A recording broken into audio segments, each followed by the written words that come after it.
Power up fall projects with Ego at Lowe's.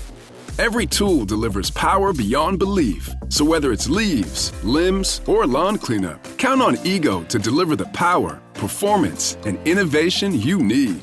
And now for a limited time, save up to $60 on select blowers, chainsaws, and pole saws.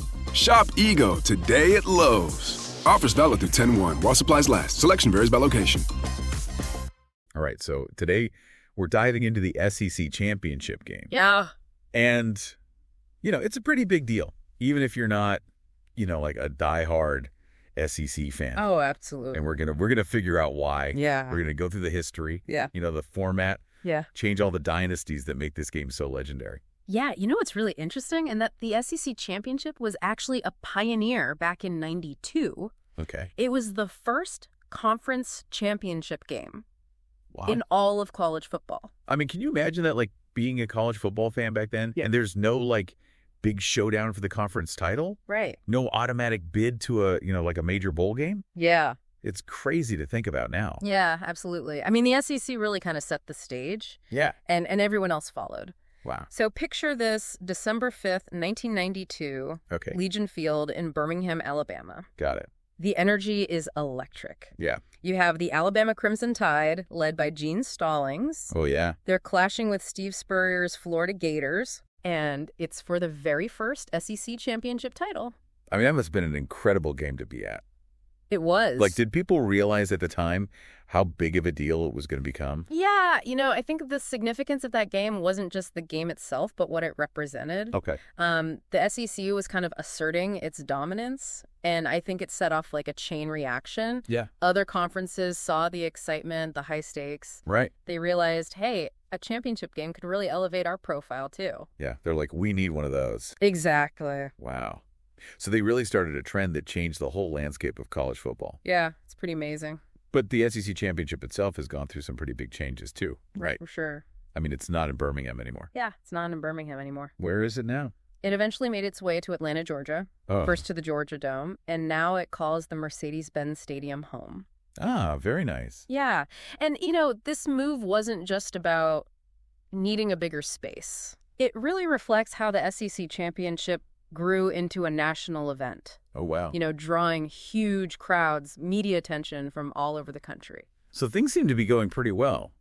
Why the format changed than, you know, like getting rid of the East and West divisions? Yeah, you know, the old format with its East versus West divisions was starting to show some cracks. Right. There were concerns that it didn't always guarantee a matchup between the two absolute best teams in the conference. Okay. So sometimes you'd have a team with, you know, a slightly weaker record Right. win their division, and they'd make it to the championship even if there was another team. With a better record. Yeah, with a better overall record in the other division. So the change was meant to make sure the two best records always play each other, regardless of division. Exactly, and I think you hit the nail on the head. Okay. But there's another layer to it, too. Okay. The new format, based solely on winning percentage, Right. really aims to create a more unpredictable and exciting race. Gotcha. It raises the stakes for every game. Yeah. Because now every win is crucial for securing that spot in the championship. I bet some people weren't super happy about getting rid of that traditional East versus West rivalry, though. Oh, absolutely. That was like a big part of the SEC for a long time. Yeah, I mean, some argue that relying solely on winning percentage might overlook a team that faced a tougher schedule, Yeah, but ended up with maybe one more loss. makes sense. They feel like the old format provided a better balance Okay, between rewarding divisional dominance and recognizing overall strength. that's a good point. So it's more competitive, Yeah. but it might have some downsides too. Right. It's complex. Yeah, for sure. And to see how this change really played out, I think we got to talk about the dynasties that have shaped the SEC championship. Yeah, let's talk dynasties. Because some teams have really left their mark. Oh, yeah. We're talking about teams that have turned the SEC championship into their own personal showcase. And I'm guessing we're about to talk about a team that wears crimson and white. You know it. We're talking about the Alabama Crimson Tide. Yeah. Under Nick Saban, they've racked up an unbelievable 10 SEC championship titles. Man, that's insane. Like, how do they stay so dominant? Is it just like raw talent? Well, talent's definitely a factor. Yeah. I mean, their recruiting strategy is legendary, consistently bring in the top high school players from across the country, Right. building this pipeline of future stars. Yeah, like a factory of amazing players. Exactly. But it can't just be the players, right? Coaching's got to be a huge part of it, too. Oh, absolutely. Nick Saban is considered one of the greatest college football coaches of all time. Oh, for sure. He's instilled this culture of discipline, hard work, attention to detail that just permeates the entire program. Yeah, and it's not just the talent and the coaching. There's like this feeling of invincibility around them. Right. Like their opponents are already intimidated before they even step on the field. Oh, that psychological edge is definitely real. Yeah. The Crimson Tide have this mystique, this legacy of winning Right. that can be overwhelming for their opponents. It's hard to beat a team that always wins. Exactly. Okay, so Alabama's like in a league of their own. Yeah. But what about the other powerhouses that have won the SEC championship? Yeah. You got the Florida Gators with 7 titles, That's right. LSU Tigers with 5. Uh-huh.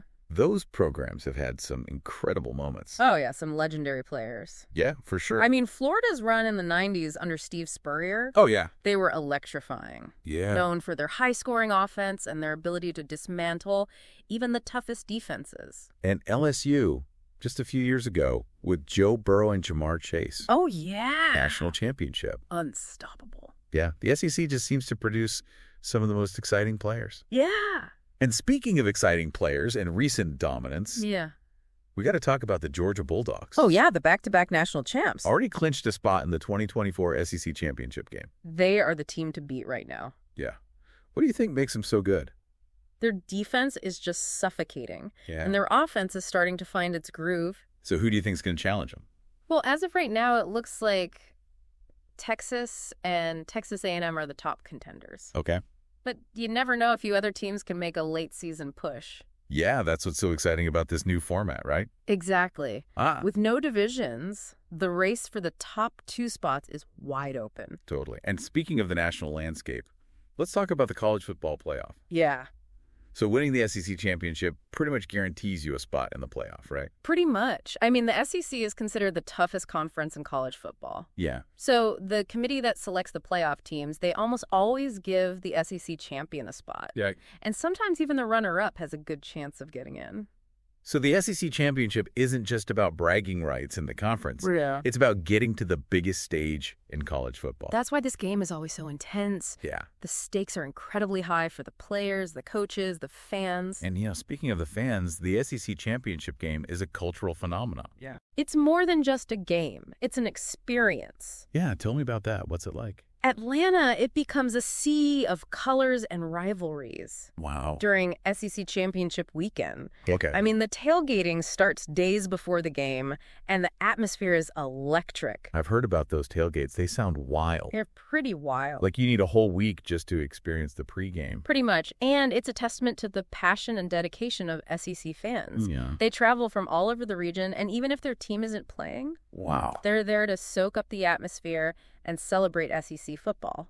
And even for those watching from home, you can feel the energy. Oh, absolutely. It's an event that transcends the game itself. Yeah. Brings people together, starts conversations, creates memories. Sure. Yeah, it really is amazing to think about how much this game's changed over the years. It's come a long way. From like little Birmingham to this huge national event. It really has. And it's not just about, the size or the location. I think the format change we talked about really shows that the SEC is willing to Adapt? keep things interesting, to make sure the championship is always like the best of the best. Yeah, they're committed to making it great. Absolutely. So looking ahead to December 7th, Mercedes-Benz Stadium 2024 SEC Championship. It's going to be a good one. I'm excited. Yeah, with Georgia, Oregon, and a bunch of teams fighting for that other spot. Right. It's going to be a wild finish to the season. Some upsets, maybe. Oh, yeah, for sure. Before we wrap up, though, I want to go back to that format change. Okay. Do you think getting rid of the divisions made it more fair? That's the big question, isn't it? Yeah. It's tough. There are good arguments on both sides. Right. I mean, the new format does guarantee that the 2 teams with the best records will play each other, Right. which, seems like the fairest way to do it. On paper, yeah. Yeah. But, like we said, some people think it doesn't take into account strength of schedule enough. Yeah, what if a team goes undefeated, but they only played bad teams? Right. And another team has 1 loss, but they played like the toughest schedule? Exactly. Is the team with the perfect record really the best? Good question. No easy answer. I guess we'll see how it plays out over the next few years. Yeah, it's an experiment. We're all watching it unfold. Exactly. So, what do you think? Did the SEC make the right move, getting rid of divisions? Is the championship landscape more exciting now? More unpredictable? What do you think? Let us know. Yeah, share your thoughts. We want to hear them. This is all about exploring, the different perspectives. You're getting people talking. Yeah, thanks for joining us on this journey through the SEC championship. It's been fun. It's a game that really embodies the spirit of college football. Yeah, for sure. And we can't wait to see what happens next. Absolutely. So until next time, keep that SEC passion burning. Go SEC. Today is your lucky day.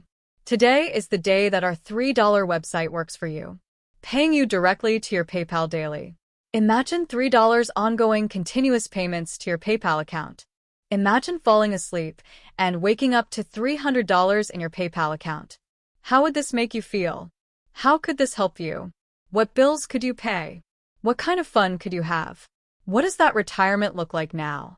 All for a one-time payment of $3. This website is DFY done for you, fully built and completely hosted, and never stops collecting payments for you. You have spent $3 on coffee on a regular, but that coffee won't help you create multiple streams of income. Click the link below.